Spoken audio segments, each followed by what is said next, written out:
Astaghfirullah. Bismillahirrahmanirrahim. Assalamualaikum warahmatullahi wabarakatuh. Alhamdulillah wassalatu wassalamu ala Rasulillah wa ala alihi wa sahbihi wa mawalah wa la hawla wa la quwwata illa billahi wa ba'du. Alhamdulillah, segala puja dan puji hanya milik Allah subhanahu wa ta'ala. Salawat dan juga salam tetap kita hadiahkan kepada Rasul kita Nabi besar Muhammad sallallahu alaihi wa ala alihi wasallam. Kita lanjutkan kajian kita masih membahas kitab Bahjah Qulubil Abrar, karya besar dari Syekh Abdurrahman Ibn Nasir As-Sa'di rahimahullahu ta'ala, dan kita masuk pada hadis ke-57,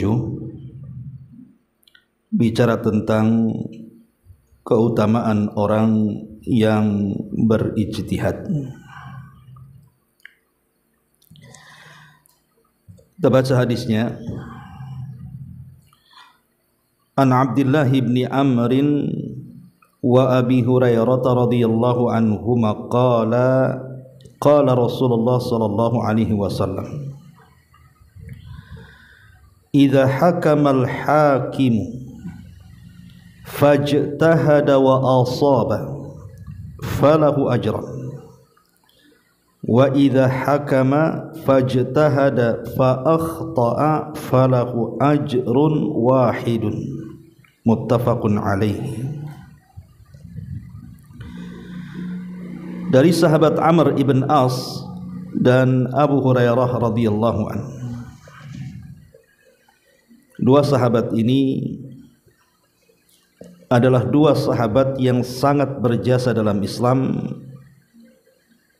karena dua sahabat ini terkenal dua sahabat yang menjaga hadis Nabi sallallahu alaihi wasallam. Adapun Abdullah ibn Amr ibn As, dia jaga sunnah Rasul dengan catatannya. Adapun Abi Hurairah radhiyallahu anhu, dia menjaga hadis dengan hafalannya. Jadi yang satu mencatat, yang satu menghafal, dan dua-duanya berada di peringkat teratas di dalam mencatat dan menghafal periwayatan yang bersumber dari Nabi sallallahu alaihi wasallam. Bahkan Abu Hurairah radhiyallahu anhu pernah mengatakan, tidak ada yang menandingi soal hafalan hadis dari Nabi sallallahu alaihi wasallam kecuali diriku, kecuali Abdullah ibn Amr, karena dia mencatat hadis sementara aku yang menghafalnya. Lah kedua sahabat ini, Abdullah ibn Amr ibn As, yang dikenal bukan hanya pencatat hadis Rasul tetapi juga ahli dalam ibadah, ahli dalam qiraatul Quran, qiyamul lail, bahkan berpuasa, di mana tiga ibadah ini betul-betul didawamkan oleh sahabat Abdullah ibn Amr ibn As ini. Apa yang dikatakan beliau? Beliau mengatakan bahwa Nabi sallallahu alaihi wasallam bersabda, jika seorang hakim, seorang mujtahid mengadili atau berijtihad dan ijtihadnya itu benar, maka dia mendapatkan dua pahala. Namun apabila dia salah dalam ijtihadnya, maka dia tetap mendapatkan satu pahala. Ma'asyiral muslimat yang dimuliakan Allah Subhanahu wa taala, tentu seorang mujtahid itu memiliki kedudukan tinggi dalam Islam. Seorang yang bisa berijtihad, memutuskan sebuah perkara dengan pengetahuannya yang dalam, itu memiliki kemuliaan, kedudukan di dalam Islam. Apa kedudukannya dalam Islam seorang mujtahid itu? Dikatakan oleh para ulama bahwa tetapnya agama dan terjaganya agama, baik secara dalil ataupun penerapannya, itu karena adanya para mujtahid. Jadi terjaganya agama dan keberlangsungan agama sejak zaman Rasul sampai hari ini itu karena jasa para mujtahid. Mereka berijtihad di banyak perkara yang terkadang perkara-perkara itu membutuhkan solusi. Karena kan apalagi di zaman sekarang, di zaman kekinian yang terkadang tidak terjadi di zaman Nabi sallallahu alaihi wasallam,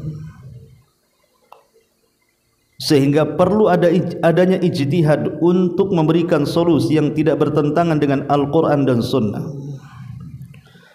Maka tegaklah para mujtahid ini kemudian memberikan hukum-hukum kontemporer di zaman kekinian ini untuk memberikan solusi hukum-hukum agama yang terkadang tidak ada dari zaman Nabi sallallahu alaihi wasallam. Makanya seorang mujtahid ini memiliki syarat yang ketat. Pertama, dia harus menguasai kitab Allah, Al-Quranul Karim. Jadi betul-betul dia harus menguasai Al-Quran secara utuh, dari hukum-hukumnya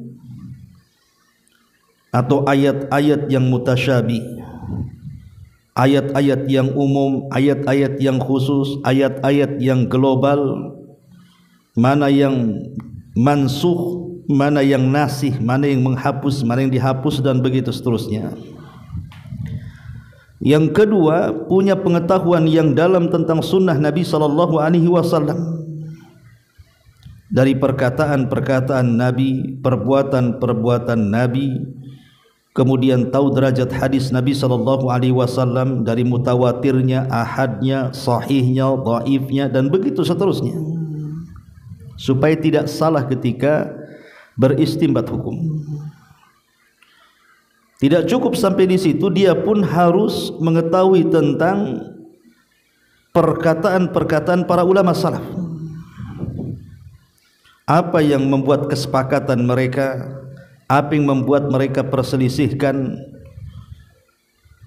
apa yang kemudian mereka sepakat dalam sebuah perkara atau yang diperselisihkan oleh para ulama salaf. Jadi seorang mujtahid harus paham supaya tidak menyelisihi pendapat-pendapat ulama-ulama salaf. Bahkan harus paham juga tentang hukum-hukum qiyas,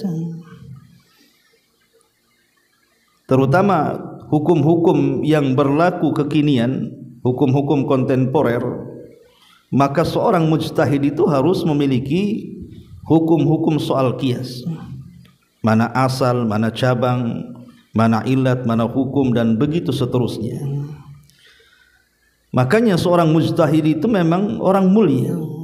Tidak sembarang orang bisa menjadi seorang mujtahid, karena dia harus menguasai Quran dengan utuh, menguasai sunnah dengan seluruh perbuatan Nabi, perkataan Nabi, penetapan Nabi, belum lagi kemudian derajat-derajat hadis Nabi, dari sahihnya, dari lemahnya, dari mutawatirnya, dari ahad, dan begitu seterusnya. Kemudian juga memahami perkataan ulama salaf dulu supaya tidak bertentangan ketika dia berijtihad, dan bisa mengkias hukum-hukum dahulu dengan yang sekarang. Lah karena begitu mulia pengetahuan para mujtahid ini, Makanya tadi saya katakan di awal, wajar kalau seandainya seorang mujtahid ini dia mengendalikan tetapnya agama dan keberlangsungan agama sejak zaman Rasul sampai hari ini, bahkan sampai kiamat dibangkitkan. Wajar kalau Nabi SAW di sini memberikan pahala kepada mereka para mujtahid, walaupun pendapat ijtihad mereka terkadang salah. Lihat di sini Rasul mengatakan, idza hakamal hakim, dalam riwayat idza ijtahadal mujtahid, apabila seorang hakim berhukum atau seorang mujtahid berijtihad, fajtahada wa asaba, kemudian ijtihadnya benar, maka Nabi SAW mengatakan falahu ajran, maka dia memiliki 2 pahala. Tetapi wa idza hakama fajtahada fa akhta, kalau dia pun berijtihad anggaplah keliru. Namanya manusia itu kan bisa keliru, manusiawi kalau orang berkeliru dalam berfatwa setelah istinbat. Rupanya dianggap itu pendapat yang kuat, rupanya ada yang menyelisih yang lebih kuat. Wajar manusia itu bisa keliru, tapi karena dia sudah bersikeras dengan ijtihadnya, dengan kemampuannya memahami Al-Quran, memahami sunnah, memahami perkataan ulama dan kias-kiasnya, maka kalaupun dia salah, kata Nabi SAW, falahu ajrun wahid, maka tetap dia mendapatkan 1 pahala. Lihat bagaimana kemuliaan seorang mujtahid. Ma'asyiral muslimat yang dimuliakan Allah Subhanahu wa ta'ala, kalau begitu dari penjelasan ini tidak serta-merta orang itu bisa menjadi mujtahid, harus menguasai pengetahuan yang luas dan dalam. Ma'asyiral muslimat yang dimuliakan Allah Subhanahu wa ta'ala, di sini pengarang menyebutkan keterangan hadis ini, kita baca sedikit. Yang dimaksud dengan hakim dalam hadis ini yaitu seseorang yang memiliki pengetahuan yang membuatnya menjadi ahli untuk mengadili atau memutuskan sebuah perkara. Para ulama bahkan telah menyebutkan tentang syarat-syarat seorang hakim atau seorang qadhi. Sebagian mereka ada yang berlebihan dalam syarat-syarat tersebut sehingga terkadang mustahil dicapai, ya. Sedangkan sebagian yang lain mencukupkan pada ilmu-ilmu yang dengannya dia layak untuk menjadi seorang mufti yang boleh berfatwa. Dan yang kedua inilah pendapat yang masih dipakai oleh para ulama. Jadi ada 2 pendapat. Ada yang menganggap bahwa mujtahid itu sudah tidak ada di zaman sekarang. Jadi yang layak untuk berijtihad, mengeluarkan sebuah hukum atau berfatwa sebuah hukum itu hanya ada di zaman dulu. Adapun di zaman sekarang sudah tidak ada, sehingga muncullah pendapat di zaman sekarang dalam urusan fikih bahwa kita wajib untuk bermadhab. Kita wajib untuk bermadhab. Jadi yang memberikan syarat berlebihan sehingga terkadang syarat-syarat itu tidak bisa dipenuhi oleh para ulama di zaman sekarang. Karena itu hanya berlaku bagi ulama di zaman dulu. Mereka mengatakan bahwa tidak ada lagi mujtahid hari ini. Yang ada hanyalah taklid, mengikuti madhab.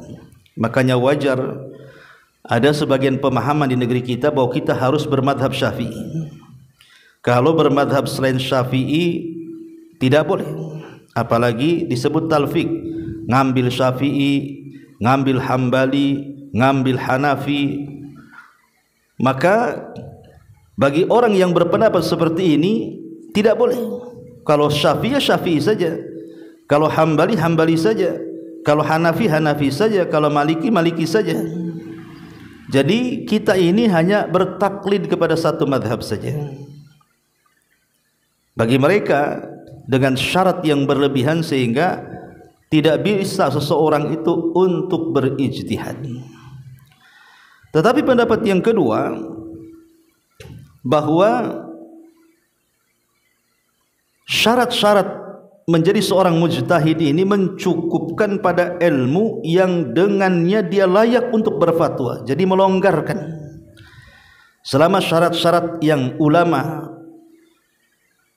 memberikan syarat seperti tadi, punya keahlian dalam Quran, punya keahlian dalam sunnah, punya keahlian memahami perkataan ulama salaf ataupun qiyas tadi, dan syarat-syarat yang lainnya, selama itu terpenuhi, maka tidak ada masalah seseorang itu untuk menjadi mujtahid, memberikan fatwa. Maka bagi yang melonggarkan bahwa kemungkinan ada mujtahid mutlak umpamanya kan, maka seseorang tidak harus kemudian fanatik kepada satu madhab. Jadi seseorang tidak harus mesti fanatik kepada satu madhab. Boleh kita mencomot madhab Syafi'i umpamanya, dalam pendapat ini madhab Maliki, dalam pendapat itu madhab Hanafi, dalam pendapat yang lainnya madhab Hambali, dalam yang lainnya lagi, selama dalil-dalilnya kuat. Jadi dilihat dari dalilnya, bukan dari pendapat madhabnya. Dilihat, oh dalam masalah ini memang saya seorang Syafi'i, tapi dalam masalah yang lain nampaknya Hambali lebih kuat dibandingkan Syafi'i dalam pendapat ini. Atau saya seorang Hambali, nampaknya dalam perkara ini madhab Maliki lebih kuat, maka dia mengambil pendapat Malik. Jadi dia hanya mengikuti pendapat yang kuat saja. Dan inilah kata Syekh Abdurrahman As-Sa'di rahimahullahu taala, pendapat yang kedua inilah yang lebih utama, dan ini juga yang dikuatkan oleh Imam Ibn Taimiyah rahimahullahu taala. Kemudian karena begini ya, kalau seseorang kemudian mengambil pendapat yang pertama dengan adanya syarat-syarat yang terlampau berlebihan sehingga tidak mungkin ada mujtahid lagi di zaman sekarang, karena mujtahid itu ada di zaman dulu, itu akan menimbulkan penyakit yang disebut dengan taklid buta. Taklid buta.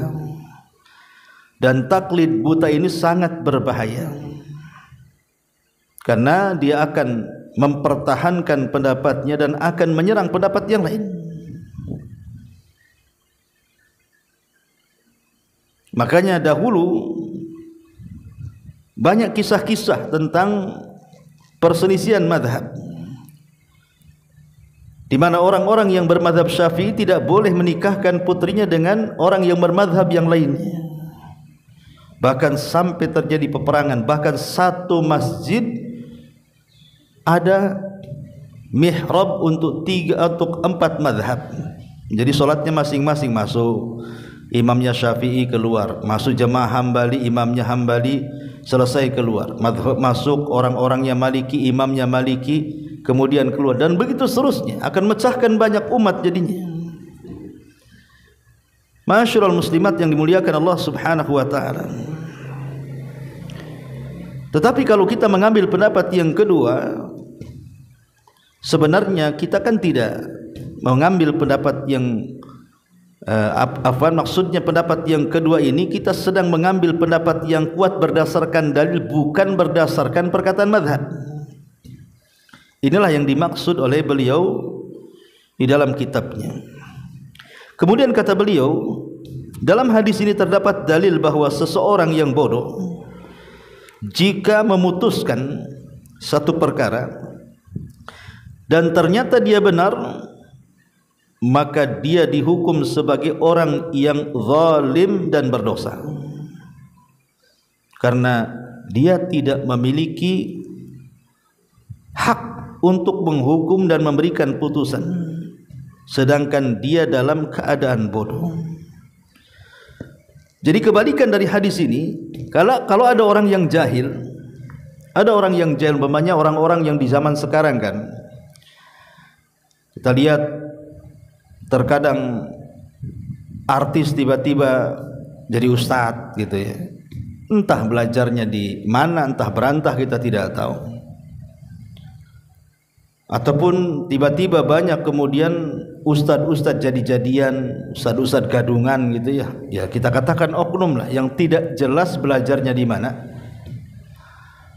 Terkadang memberikan fatwa aneh-aneh.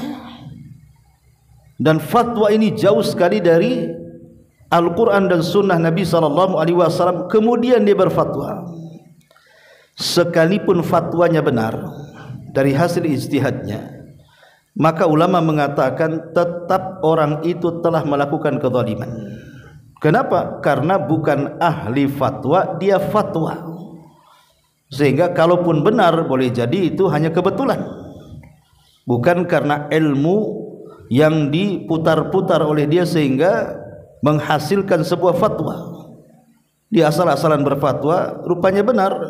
Sebenarnya boleh jadi itu hanya kebetulan benarnya, tapi dia sedang berlaku zalim. Karena dia bukan orang yang layak berfatwa, dia berfatwa. Dia bukan orang yang layak memutuskan seorang mujtahid, dia seolah-olah seorang mujtahid kemudian berijtihad. Makanya ada perkataan, man fassara al-Qur'ana bi ra'yihi fa asaba faqad akhta.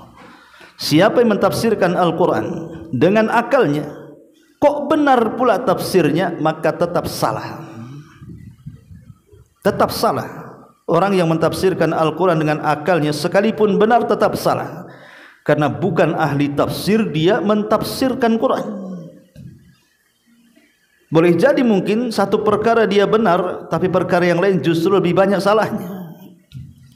Makanya beliau mengatakan seperti ini di sini, bahwa dalam hadis ini terdapat dalil seseorang yang bodoh jika memberikan sebuah keputusan, walaupun dia benar, tetap dikatakan zalim, bahkan berdosa. Kenapa? Karena bukan ahlinya dia berfatwa, tiba-tiba mengeluarkan fatwa. Dan kita tahu bahwa perkataan yang bersumber dari orang jahil itu kebanyakan penuh dengan keajaiban. Aneh kata-katanya, aneh hukum yang diistimbatkannya. Kemudian kata beliau, hadis ini juga menunjukkan bahwa seorang hakim itu harus berijtihad. Dan ijtihad itu ada dua macam kata beliau. Pertama, ijtihad dalam mengkompromikan antara perkara yang sedang diperselisihkan dengan hukum syariat. Jadi ada sebuah perkara diperselisihkan, tidak ada di zaman Nabi SAW. Maka yang diperselisihkan ini oleh seorang mujtahid harus diteropong kepada Al-Quran dan Sunnah. Kemudian diambil istimbatnya, baru dikeluarkan hukumnya. Sehingga ketika terjadi penyelesaian dari sebuah perkara yang diperselisihkan itu tidak jauh daripada Al-Quran dan Sunnah dan tidak menyelisihi Al-Quran dan Sunnah Nabi Sallallahu Alaihi Wasallam. Kemudian juga yang kedua kata beliau, ijtihad dalam melaksanakan hak tersebut atas kerabat, ijtihad dalam melaksanakan hak tersebut atas kerabat, teman dan lawan mereka, yaitu dengan menganggap semua manusia dalam permasalahan ini setara dalam pandangan dia. Dia tidak mengutamakan dan memihak kepada seorang pun di antara mereka. Hawa nafsu pun tidak mempengaruhinya. Manakala dia seperti itu keadaannya, maka dia akan dapat pahala dalam keadaan apapun. Jika ia benar dalam putusannya, maka ia mendapatkan 2 pahala. Namun jika dia salah, maka dia mendapatkan 1 pahala dan kesalahannya ditolerir karena hal tersebut di luar kesanggupannya. Sikap adil ini sama seperti yang selainnya, dikaitkan dengan kesanggupan. Jadi ketika seorang hakim mengadili, di depannya ada orang-orang yang sedang diadili. Rupanya orang-orang yang sedang diadili depannya itu mungkin satu tetangga, satu kerabat, satu mungkin orang jauh gitu ya. Tapi dia tidak memihak kepada keluarganya. Bukan mentang-mentang ini di depan saya ini adik saya, ipar saya, paman saya, sementara lawannya tetangga saya, orang lain yang tidak ada hubungannya, akhirnya berat sebelah gitu ya.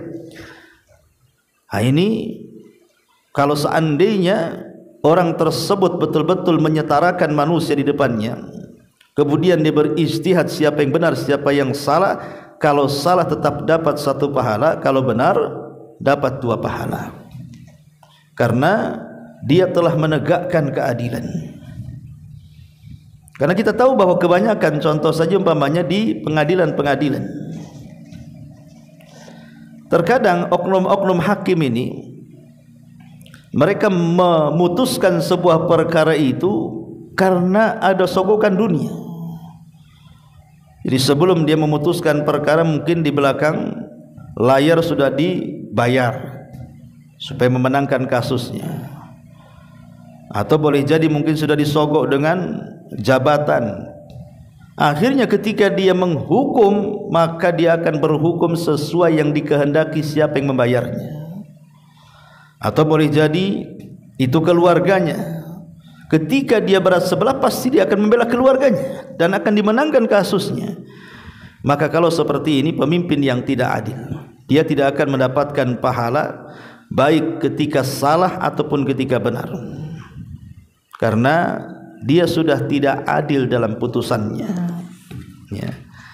Kemudian kata beliau, adapun perbedaan antara hakim yang berijtihad dan yang mengikuti hawa nafsu, yaitu adalah bahwa seorang hakim yang benar-benar telah melaksanakan perintah Allah, berupaya beriktikad baik dan bersungguh-sungguh, dan secara zahir dia memerintahkan untuk meyakini sesuatu yang menurut pandangannya sesuai dengan dalil atau bukti, berbeda dengan yang mengikuti hawa nafsu karena ia berbicara tanpa ilmu dan tanpa adanya i'tikad baik. Inilah yang dikatakan Syekhul Islam Ibnu Taimiyah rahimahullahu ta'ala. Jadi ada 2 perbedaan antara hakim yang betul-betul dikategorikan mujtahid dengan hakim yang mengikuti hawa nafsu. Kalau hakim yang betul-betul seorang mujtahid, ya dia akan mengikut kepada Al-Quran dan Sunnah, dia tidak akan mengikuti hawa nafsunya. Tapi kalau hakim yang mengikuti hawa nafsu, maka dia akan berhukum terkadang lari daripada Al-Quran dan Sunnah Nabi SAW. Kemudian beliau mengatakan dalam hadis ini juga terdapat dalil tentang keutamaan seorang hakim yang memiliki sifat ini. Dia akan memperoleh pahala atas setiap perkara yang dia putuskan dengan adanya sifat tersebut. Oleh karena itulah pengadilan termasuk fardu kifayah yang paling agung, karena seluruh hak yang ada di antara manusia sangat berhajat kepada seorang hakim ketika terjadi perselisihan atau ketidakjelasan. Maka wajib bagi seorang hakim untuk bersungguh-sungguh dalam mewujudkan ijtihad ini, sehingga dengannya dia akan bebas dari beban kewajiban dan memperoleh kebaikan serta pahala yang sangat besar. Ma'asyiral muslimat yang dimuliakan Allah Subhanahu wa taala. Masalahnya kalau ada orang bertanya, Ustaz, saya ini orang awam, tentu tidak bisa saya ini berijtihad. Ya, saya harus bertanya kepada Ustaz dan saya ikuti pendapat Ustaz, berkata kepada para ulama, meminta fatwa para ulama, dan saya mengikuti fatwanya. Bagi orang-orang awam bagi orang-orang awam tidak ada masalah ya, selama orang-orang awam itu berusaha untuk bertanya. Jadi orang awam yang tidak bisa mengetahui hukum dengan dirinya sendiri, maka memang dia wajib bertaklid. Gimana caranya kecuali bertaklid lah, ngikut orang ya, tapi syaratnya harus bertanya. Bukan apa kata orang dia ikut. Orang mengatakan sesuatu dia ikut berkata, orang mengerjakan sesuatu dia ikut mengerjakan, bukan itu ya. Walaupun dia orang awam, tetap kewajiban dia taklid, tapi dengan cara bertanya kepada orang alim. Fas'alu ahla dzikri in kuntum la ta'lamun. Maka tanyakanlah olehmu kepada orang-orang yang punya pengetahuan jika kamu tidak mengetahui. Lah, orang-orang awam seperti ini dianjurkan untuk memilih orang yang lebih utama keilmuannya, dan kewaraannya. Jadi umpamanya ibu tidak punya pengetahuan. Di Batam ini banyak ustadz, banyak kiai, banyak para tuan-tuan guru yang berdakwah. Ya ibu bisa bertaklid kepada salah satu dari mereka, orang-orang awam ya maksudnya ya. Boleh kemudian kita memilih, oh nampaknya ustadz yang ini keilmuannya lebih, kemudian waroknya juga ada, sementara yang sana nampaknya kalau ditanya kadang kurang memuaskan, kemudian kurang warok, akhlaknya tidak bagus ya. Maka dia boleh kemudian memilih berdasarkan keyakinan dia mengikuti seseorang itu karena lebih dari segi keilmuannya dan lebih dari segi kewaroannya. Umpamanya ada seseorang awam mendengar seorang alim mengatakan perhiasan itu wajib dizakatkan. Kemudian dia juga mendengar ada orang alim lainnya mengatakan perhiasan itu tidak wajib dizakatkan. Di sini orang awam kan dihadapkan dengan dua pendapat yang kontradiktif. Yang satu mengatakan dizakati, yang satu mengatakan tidak dizakati. Kan bingung orang awam ini, karena dua-duanya yang mengatakan seorang alim menurut dia ya. Maka dia boleh memilih salah satunya, tetapi hendaknya bertaklid kepada yang lebih dekat dengan kebenaran karena keilmuan dan kewaraannya. Tidak sembarang memilih orang, oh saya milih inilah. Kenapa milih ustadz ini? Ini yang ini tampan orangnya, yang ustadz ini jelek ini. Bukan. Atau yang ini nampaknya ustadznya ya bolehlah katanya, yang itu kayaknya nengok saja saya tidak suka. Jadi bukan karena hawa nafsu, oh ya ini saya suka ustadznya nih, ini ustadznya kaya nih, yang satu miskin ya. Saya cari ustadz yang kaya aja lah, biar bisa pinjam uang juga sekalian. Jadi bukan masalah itu kita memilih untuk mengikuti salah satu dari sekian banyak ustadz dari fatwa-fatwa. Kan ibu kadang-kadang mungkin ngaji di sini ustadznya, kalau ibu ditanya hukumnya ini, kok ustadz ini lain, kok kalau ngaji di sini kok jawabannya lain pula gitu ya.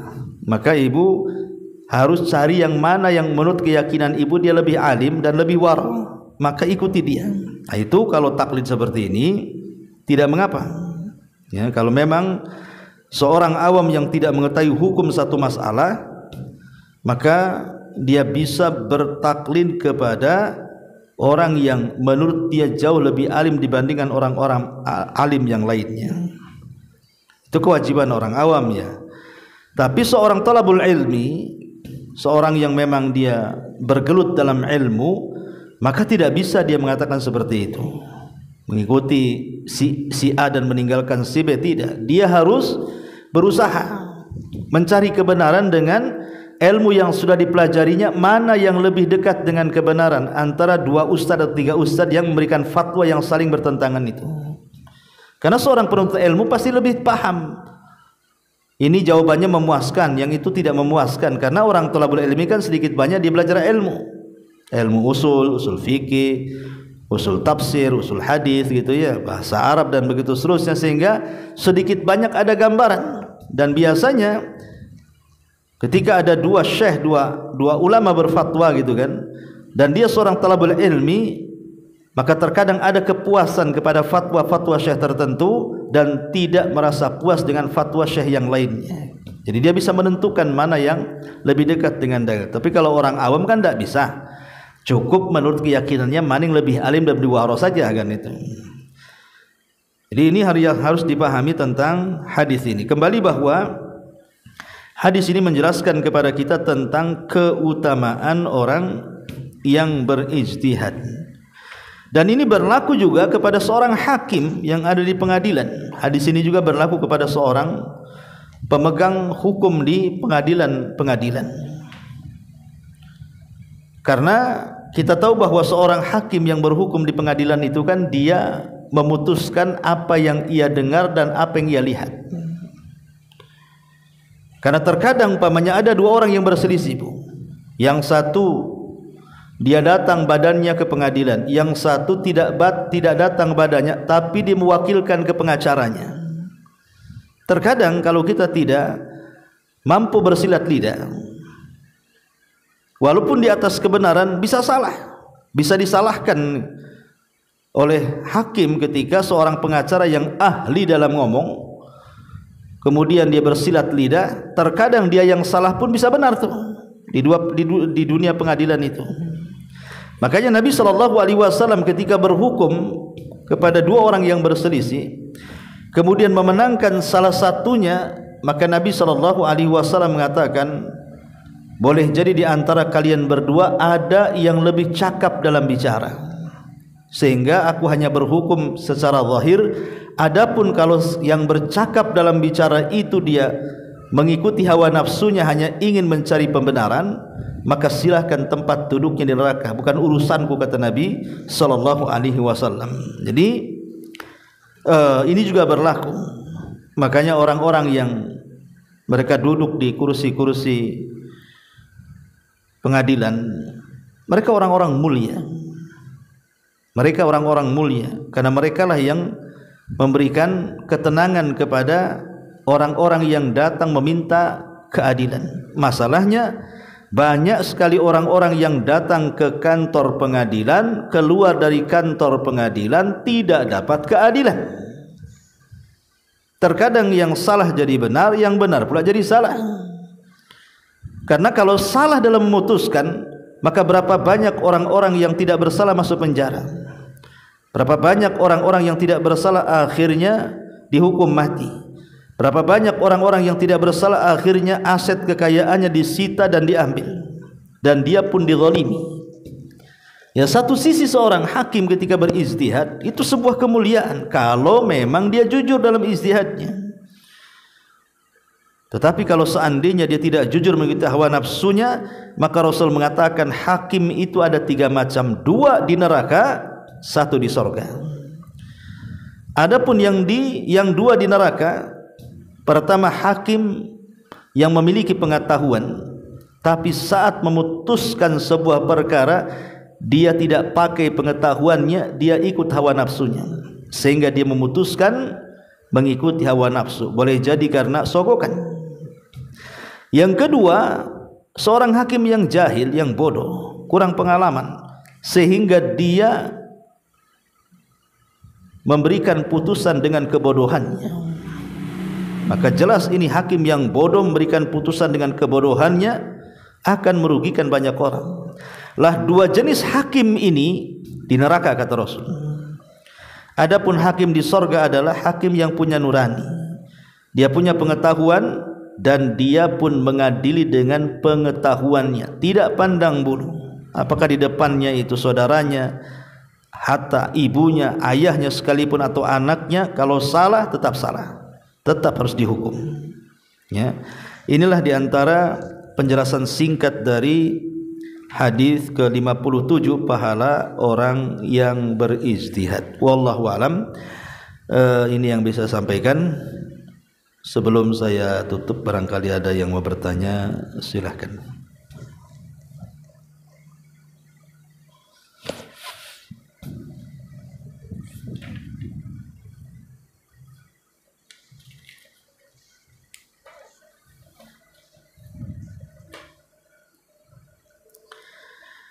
Baik, kalau tidak ada, kita tutup dengan doa kafaratul majlis.